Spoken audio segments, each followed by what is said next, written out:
Hey guys, it's Lotus and welcome back to another video. Today we're going to try out something a little different. So I've heard about this Reddit called Am I the A-hole?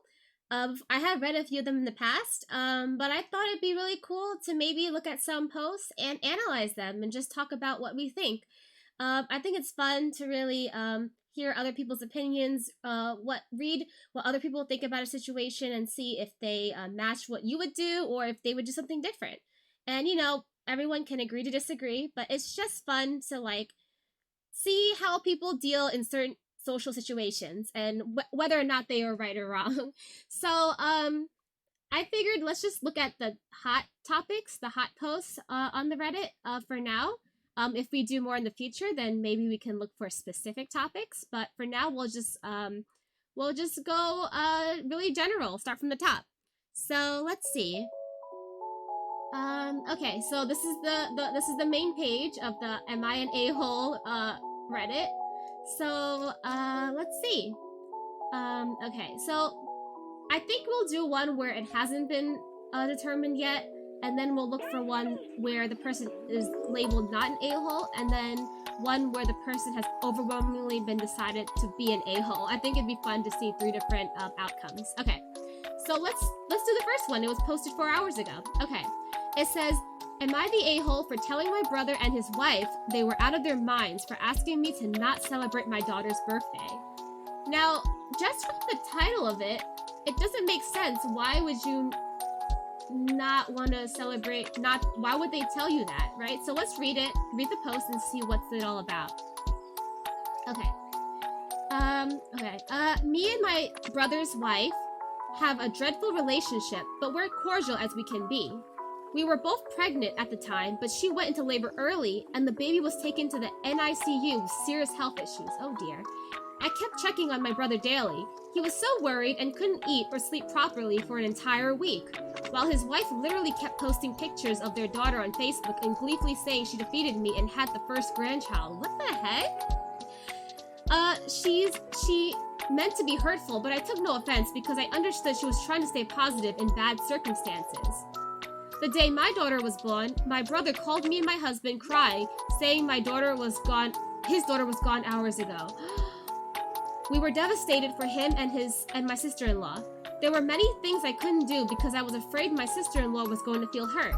But throughout the next months, I started getting excluded from family events unless I left my daughter at home. My husband thought my family was being unreasonable by making these requests, but Mom said it's a phase. A phase, huh? My daughter's first birthday will be in a few days. We decided to celebrate at home. We got calls from family wanting to attend, which made my brother and sister-in-law upset because almost everyone apologized for not being able to attend my niece's death anniversary to attend my daughter's first birthday. Oh my gosh. Oh, this is a hard one. I asked what can we do, and my brother and sister-in-law said they wanted me to cancel the party for my daughter since it's insensitive to celebrate her birthday, this particular day, while ignoring my niece's death. My husband said, and I said no, because our daughter's first birthday is a huge event. Okay. My brother got agitated and called us cruel and that we were selfish and insisted I cancel the birthday if I love and care enough about his feelings as a grieving father. He added that my daughter won't remember anything. He added that my daughter won't remember anyway, so this party was for me and my husband. Mom suggested I move the party next day, but I said no. My daughter was born on X day, not Y day. Then I told my brother and his wife they were out of their mind to make such demands. My dad got in the middle of the argument after my sister-in-law started crying. I tried to end the conversation and my husband went to the car, but my brother stopped me at the door. I apologized, but said I will still be celebrating my daughter's birthday. He angrily said he didn't know why I still felt the need to give him a load of BS excuses for being selfish and refusing to have some compassion towards his wife and his wife's loss. He said he knew I don't like my wife. I'm like tongue-tied today, sorry. He said he knew I don't like his wife and knew that I knew how having the birthday will hurt and mess up her mind, and reminded me I was hurting him as well, but obviously I don't care because if I do, I'd at least cancel the party for his baby's sake.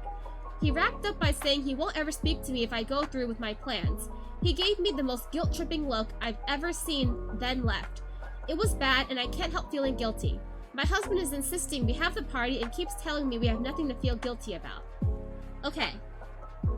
So, to recap, because that was a lot to read. Okay. To recap, the poster, the poster does not get along with her sister-in-law. They were both pregnant at the same time, and gave birth on the same day, it seems. Well, no, they didn't give birth on the same day. The sister-in-law gave birth slightly earlier, but then lost the baby. And then shortly after, on the same day that the sister-in-law lost the baby, the poster gave birth to her baby. And so, because there was a death in the family, it was really hard to really celebrate the birth of her baby. So when it was time for her baby's first 1-year birthday anniversary, the poster obviously wanted to throw a party, a 1-year-old party, like, you know, throwing a birthday party.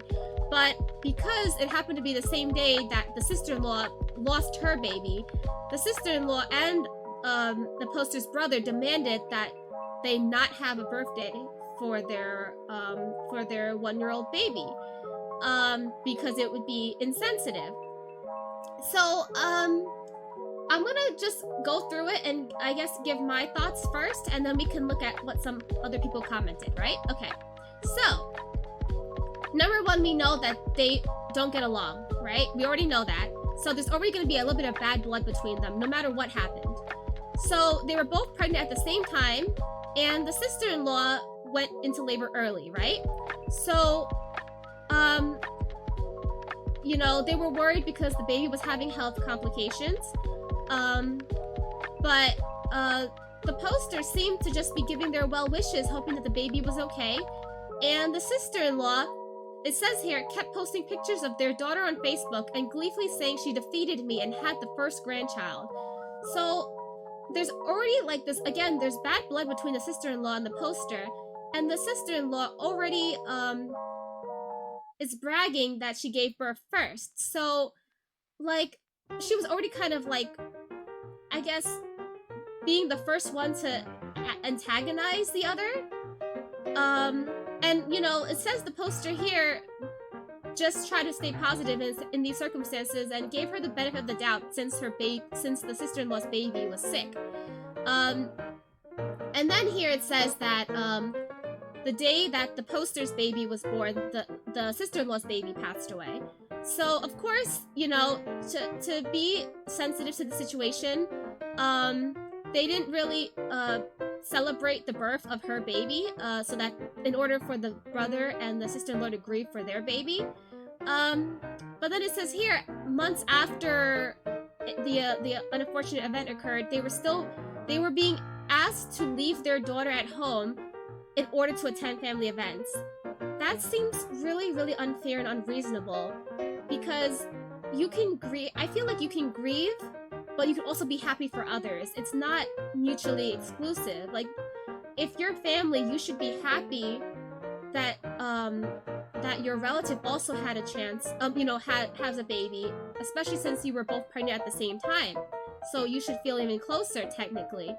And for the other family members to agree with excluding the baby in order for the mom to attend the family events, it doesn't seem really fair, because it's not the daughter's fault that she was born on this specific day, and for her to be excluded from family events is just, I feel like, discriminatory in a way. Like, this 1-year-old baby doesn't have a say in anything, and they're just an innocent bystander, and for them to be ostracized by their own relatives because of an unfortunate circumstance it's just really not fair on them, on the baby, and on her parents, or on the baby's, on her parents too.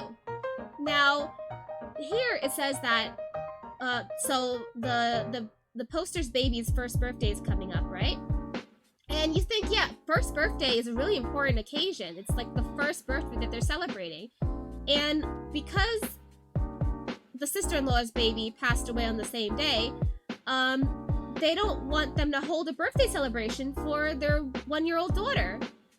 And I think that's a little selfish in a way, because again, you can grieve on your own time, but that doesn't mean you can dictate how other people handle their own life of matters and own life affairs. You know, you can have two parties, you know? It's not like, you know, the party has to take the whole day where you can only go to one. You could do both, you know? You could attend the birthday party, and then you can also attend the commemoration ceremony for their baby that passed away. It doesn't make sense to me that you can only do one or the other, you know? Just like if a bad event happened on a day of someone else's birthday, it just, I don't know. To me, it seems like both can be done at the same time. You don't have to do one or the other. And again, it's really selfish to make everything about yourself. Like the sister-in-law, I understand she's going through a hard time, and you know, it's a really traumatic experience, but you know, again, she's not the only one in the family that exists. There are other people in this family, and so she can't make it all about herself, you know? And also, and of course, it's understandable that the sister-in-law's husband would take his wife's side. Although, you know, again, he blew it up and made it like a really, really big deal when it really didn't have to be. And it didn't make sense. I mean, I know it's possible. You could technically move the birthday party to the next day, but then it's like, it makes it seem as if the sister-in-law's feelings and the sister-in-law is more important in the family than the daughter, the poster. So again, if you do it like that, it makes it seem like there's a family hierarchy and that one person in the family is valued more by relatives than the other, which, you know, that is not a situation you really want to be in. Of course, I think that, like, definitely the sister-in-law and her husband were guilt-tripping the poster and her husband, and, you know, if they want to hold a birthday party, they can. It's their freedom and their right to. And it's like they could hold the party, and the sister-in-law and her husband doesn't have to come if they feel uncomfortable and don't want to celebrate the birthday of their niece. But they shouldn't be able to dictate how the other relatives feel and how they react and what they should do, you know? And again, if the poster wanted to have their own birthday and not invite anyone, they can also have that option as well, you know? They don't have to always bow down, I think, and defer to the sister-in-law even because she went through a really bad experience. It's not fair. Sorry about that phone call, but yeah, it's not fair. I feel like, based on what I read, I feel like the poster is not an a-hole. They have the right to have a birthday party if they really want to, and it's not like they were insensitive about the death of the niece. 1 second, sorry about that.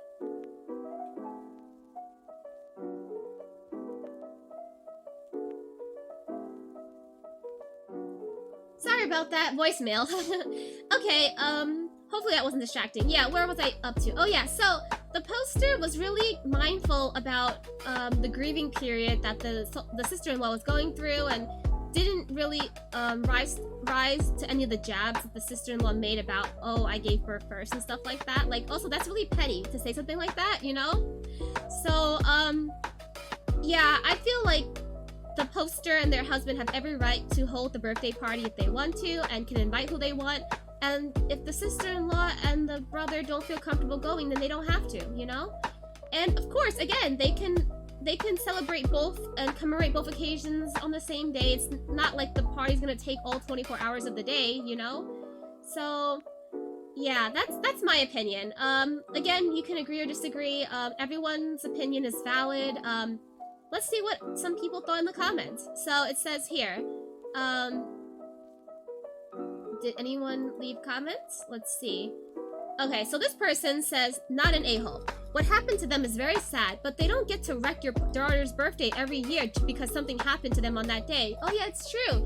So if this is just the first birthday, but would they request the poster to not have a birthday party on the same day every single year? Because then that's excessive and really not fair to the daughter, the niece to the sister-in-law, the poster's daughter, you know?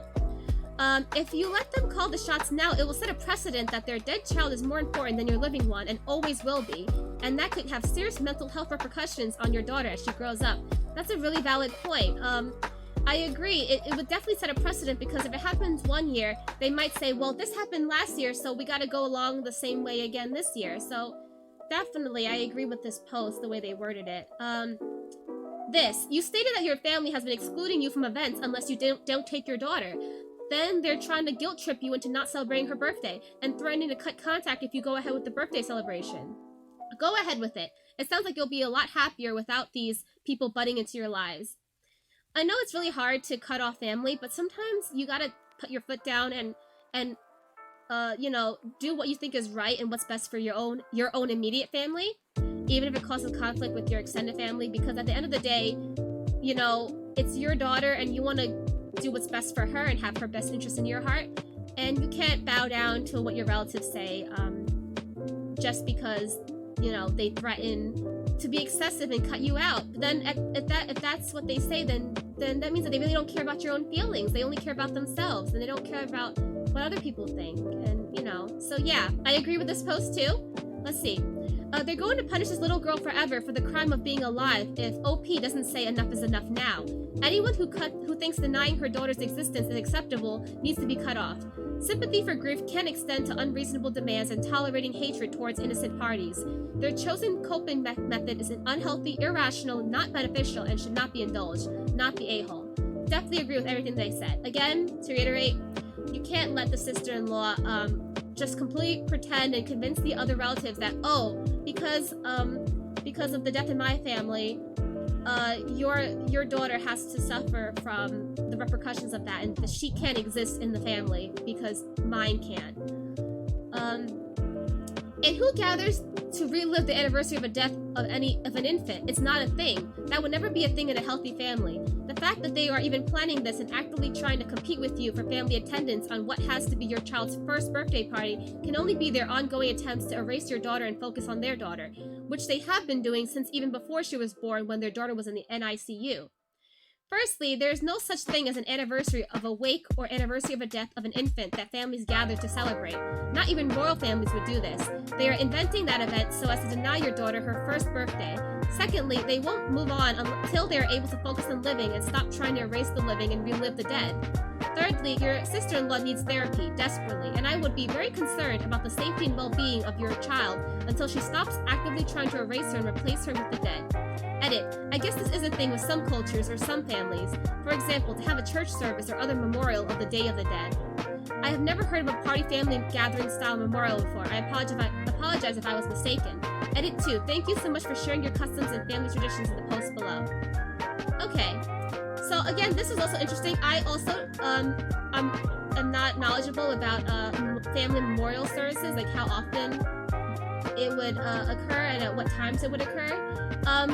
But again, I do agree with the point about the sister really making it about herself and also making it more about a competition thing. Like, it really seems like, besides her grieving for her child, she's also really making it into a competition about who does the family and relatives care more about and are willing to listen to more. And when it becomes like that, it seems more insidious in a way, because it's not just about her dead child. It's about, does the family care more about me or the poster, right? She's really making it into a competition, and it's really unhealthy.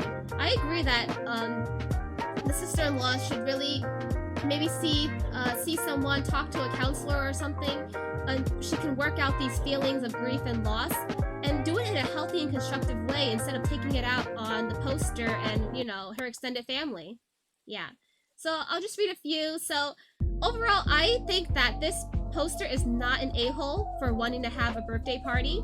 And, you know, they gotta put their foot down, and, you know, if that leads to them cutting ties with their sister-in-law and their brother, then, you know, that's the choice that their family's gonna have to make, you know, because they can't let this go on. Once it happens, it'll keep snowballing until, you know, it'll be where the daughter will grow up and she'll suffer from never being invited to family gatherings and never being acknowledged by her extended family. And it's not fair to the daughter that was born. So yeah, this poster was not an a-hole. Okay, It hasn't been labeled yet, but yeah, I agree, not an a-hole. Okay, let's look at a few more. Now let's look at one that is labeled an a-hole. Let's see. Can we find one that is labeled? Okay. Ooh, not the a-hole. Let's see what this one is. So this one, everyone already agreed not the a-hole, but let's see what it's about. Am I the a-hole for never visiting or calling my parents after they abandoned me? I'm already having thoughts about this just from the title, but again, we shouldn't determine our answers and opinions until after we've read the whole post. Okay. My parents told me, 20-year-old female, that I'm no longer welcome to live at home once I turned 18, since I'm an adult. I go to college across the country, and I never call or visit them. Every long weekend and holiday break, when every other student goes home to their families, I stay at school or go hang out at my friends and their families. During summer vacation, I travel with my friends around the country or do summer study abroad. My parents complain bitterly to our extended family that their only child never wants to see or talk to them. Huh? The way I see it, they disowned me and abandoned me when I turned 18. I have no interest in seeing them. They showed they don't actually care about me or want me as a daughter, so I'll stay with my friends who actually have good parents and who are appalled by my own parents, or I'll travel the world instead. I don't need my parents, and they clearly don't want me as their daughter. Am I the a-hole for not calling or visiting? Edit. For those asking, I have a full academic scholarship that pays for my college and summer stipend to study abroad and travel. My friends' parents also treat me like their kid now, and I travel with my friends. My parents said I'm not welcome to live at home in the summer. I never visit either. Okay, so let me just review this. So, to review, the poster is currently 20, but when they were 18 and ready to go to college, the parents said that they could no longer live at home. Their college is across the country, and they never go home or call for breaks or summer vacation. They stay with their friends' families instead. And they have a full academic scholarship that pays for college and summer stipend. So they have a scholarship, so their parents is not paying for any of their college tuition or anything like that. But the parents are complaining to their relatives that the poster does not call or visit. So it's a little, I feel like there's some information missing because I feel it's a little bit broad, like I need a little bit of clarification. Like, did the parents say you can't come because they want the poster to spread their wings and like learn how to be independent? Or did they literally kick them out because they're legally not obligated to take care of them anymore? I think that's like the question that I really have, and I'm not really sure based on the posting because like they complain that they don't visit, but then it said that they don't want the poster to stay at their house. So if they were to visit, where would they live? Right? That's my question. If they didn't, if the poster were to visit their parents during summer vacation, where would the poster stay if they're not welcome home in the summer? So, I mean, based on what I know, from what I'm seeing here, it seems like they're not an a-hole. I don't think they are. I think there's a lot of miscommunication between them and their parents. As for what the miscommunication is, I'm not quite sure either. I feel like there's some information that still needs to be clarified to really make a full decision, but I don't think that they're an a-hole for simply not calling or visiting, because it seems that they don't get along with their parents, and their parents don't want them to have a place to live in their house. So it's understandable that if they don't feel welcome, they're not gonna call and reach out. And they have a good relationship with their friends' parents. So again, it's understandable that they would hang out with their friends' parents more. So I don't think they're an a-hole. As for the reason why there is this conflict, not sure. But again, it's, you know, whatever the poster tells us is the information that we have. Let's see what comments have said. Let's see. Your parents says you can't come back. You doesn't come back. Your parents, surprise Pikachu face. Not the a-hole. That's pretty much what I've gotten from the post. Like, they say one thing but then expect another, like filial piety, I guess you could say. They don't want you in the house, but they expect you to fulfill your filial obligations as their child and still visit and check in on them. And, you know, you really can't have it both ways, you know? So I think this is kind of like, this meme is kind of what comes to mind. Okay, let's see. This happened to my friends in high school. They were twins, and on their 18th birthday, their parents said they were moving to Florida in 2 weeks and not taking them. Wow. The house was already sold. Oh my gosh. We still had 6 more months of high school. My friends couch surfed for months, and their parents are still shocked years later that their kids disowned them, and how could they do this? From this post, if the situation is like this, then these twins are definitely valid, or are not a-holes either, because how could you do that, spring that up on your children, not give them a place, give them a notice and prepare living arrangements for them, and then just up and leave them? Yeah, wow. If it's anything like this situation here in the comment, then the parents are definitely in the wrong. I had a friend whose parents sent him on a 6-week trip for graduation, sold the house and moved while he was gone, did not tell him. 10 years later, they contact him and say, let's get together. I can't believe there are parents that are really like this. How could you do that to your child that you raised for like 18 years and there's no familial and loving attachment to their kid? They can just abandon them, up and leave them? Like, it's like, I get that they think that their kid is, they're not legally obligated to financially or morally support their kid anymore once they're an adult at 18, but I can't imagine that a parent would be like, woo, I am tired, sick and tired of them. I am glad they are legal. Now I can, you know, expel them from my life. I can't imagine a parent doing that. So it's crazy seeing other people having similar stories. Me reading this, surprise Pikachu face.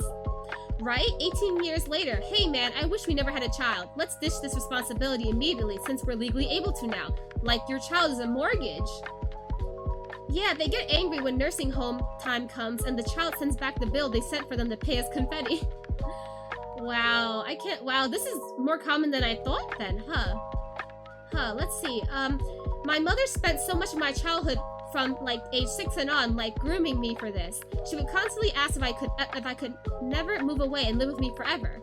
When she's old and sick, she will be with me. She brought it up so often and kept making me promise. I now live the furthest away in the family and went NC. I've also seen her bounce from house to house, constantly getting kicked out because she's so malicious and only takes from people. So this situation is a little bit different, where they want to cling on to the child forever. Either way, it seems a bit toxic in either case. Yeah. Oh, same. Except it was more of her saying, "No one will ever love me the way she loves me." Oh, red flags. No one will tolerate my attitude, and she gave up so much for me, and the least I could do was repay her. So yeah, this is like a guilt-tripping, toxic scenario. Definitely red flags. Like, this is like, I don't know, like gaslighting in a way, like, or isolation. I don't really know the correct term, but definitely not a healthy relationship here, and mentally taxing on the receiving end too. Like, remember, even though they're legally an adult, like 18 or 20, they're still, like, again, I think brains aren't fully developed until like 25, and especially if you've been living with them for the like your entire life, for them to suddenly, you know, kick you out or verbally degrade you and make you think that you know, that you don't deserve the affection that, or that they have to repay it, it's like, I don't know, it's just, it seems really toxic. This is a really bad situation right here, really toxic. I hope this person also was able to extricate themselves from this situation. But yeah, just to get back to the main post, this person is not an a-hole. Yeah. Okay. Now let's look for one where the person was labeled an a-hole by the majority of Reddit users. Let's see. Let's see. Can we find one? Not an a-hole. Let's see. Not an a-hole.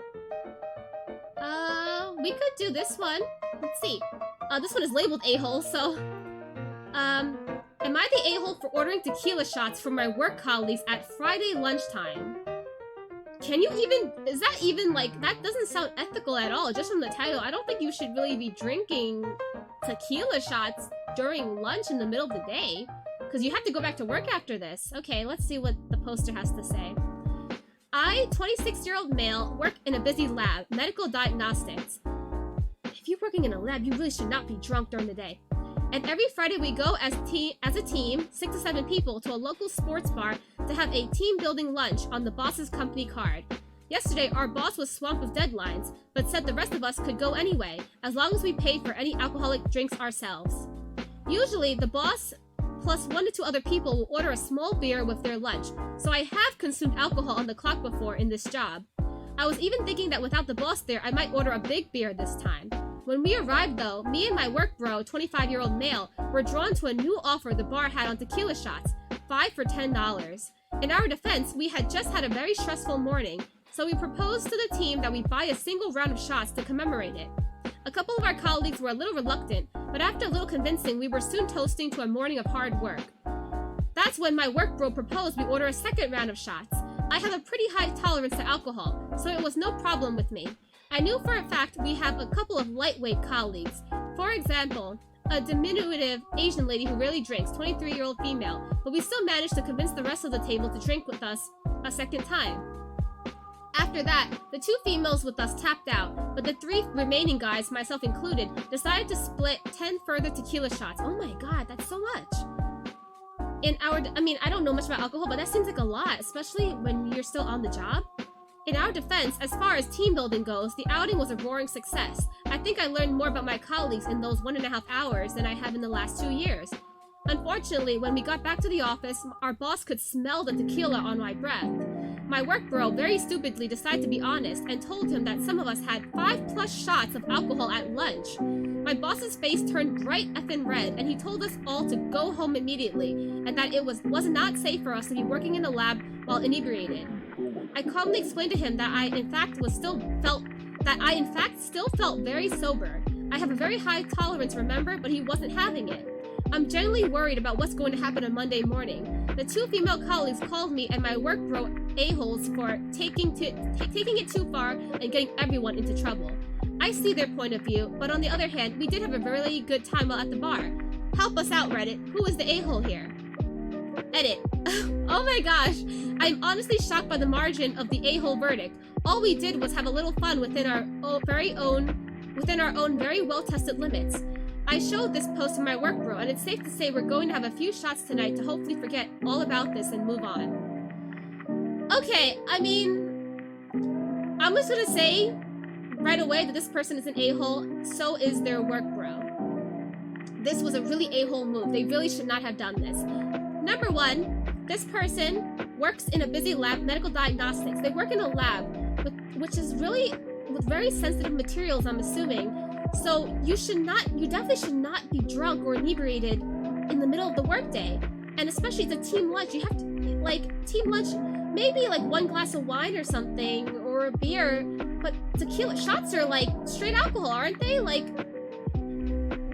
You cannot get drunk like this when you're working with sensitive materials. What if they're working with chemicals or something like that? There could be accidents in the lab because they're drinking. So here it says the boss drinks a small beer. I feel like that's an average for a lot of people, to have a small beer with their lunch. So that doesn't seem like a problem, but they get there, they order tequila shots, they convince everyone on the team to drink, which, and then he's they order another round, so 1 round wasn't enough. They go back for a second round. The poster says they have a pretty high tolerance to alcohol, but that doesn't mean you aren't actually impaired. You may think you have a high tolerance, but you could still be impaired from making critical, rational decisions. Especially again if you're working in a lab with maybe dangerous materials or chemicals. For example, after drinking this, you could not get into a car. You would definitely get pulled over for drunk driving, even if you think you have a high alcohol tolerance. And then I don't understand why he made this weird comment. We have a couple of lightweight colleagues, a diminutive Asian lady who rarely drinks. Why did you have to bring up her, single her out like that? You could have said that you had a lightweight colleagues. You didn't have to go in and specifically call out your colleague and even give her race, her ethnicity, she's Asian and her age and everything. I don't know, that was just weird. You adding that extra part in seems unnecessary. And And then after they went back to split a 10 further shots. So that's like a lot of tequila for a work lunch, you know? Like they're really, first of all, they're not even supposed, I'm pretty sure they're not even supposed to be drinking. The only reason why he did this was because he felt brave because their boss wasn't at the lunch with them. But still, this is really not safe and it seems really unethical in terms of working as in a work culture. When they get back to the office, the boss is understandably really upset.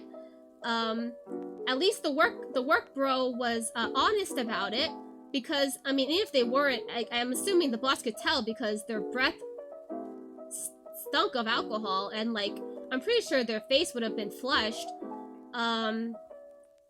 I definitely agree with the boss. It was not safe at all to be working in a lab while inebriated. There could be so many mistakes that can happen because of it. And having a quote-unquote high tolerance, self-described high tolerance is not an excuse. Definitely, I think they definitely took it too far, and I agree with the verdict that this person's actions were really a-hole-ish, and that they were an a-hole for trying to defend their actions. Especially they work in a lab in a really important job, they should know better. Let's see some of the comments. Okay, I'm pretty sure being inebriated while working in medical diagnostic lab is a felony. You should be thankful you weren't fired. Yeah, it seems like it's something illegal and unethical, immoral. That's up in the air. This probably will go to the HR department. Paperwork gets finalized along with the last paycheck. Then the morning, can you please come into the office? Yeah, I don't think they're gonna get good news when he goes back to the office on Monday. If they were working with live patients or samples from live patients, then they could cause harm to either. I'm pretty sure there could be legal consequences. Not to mention how risky it was to send home drunk employees that may not have the poster's tolerance for alcohol and actually drove. Yeah, how did they get home later on? It was suggested below that I add OP's professed tolerance, so there you go.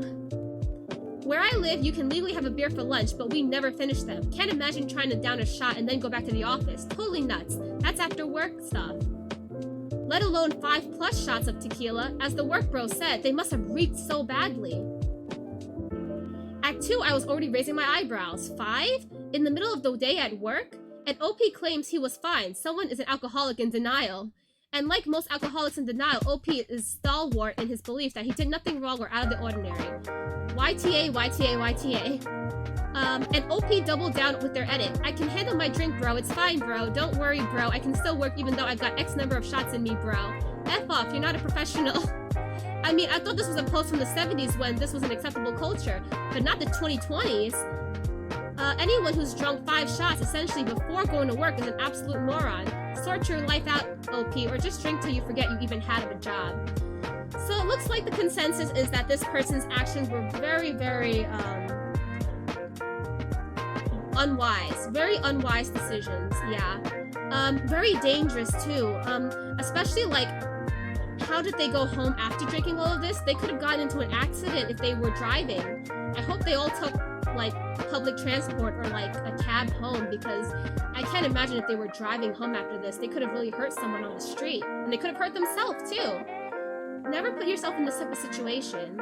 For yourself and for others, you know? Anyway, oh wow, okay, it's already been like half an hour. Yeah, so I just wanted to kind of go through a few posts and see what the, you know, give my thoughts on what some of these posts in the am I an a-hole Reddit is all about. What did you guys think? Would you like to see me go through some more? Talk about my thoughts? Again, everyone can have their own opinion. This is just mine, and, you know, I'm just reading the opinions of people in the comments. So again, you don't have to agree with what they're saying either. But yeah, let me know if you're interested in seeing me go through more of these posts, and I will let me know what you guys thought, and what would you, how would you rate these posters in the comments? Do you think that their actions were a-hole-ish or not? Anyway, thanks for watching, and I'll see you guys next time. Bye-bye!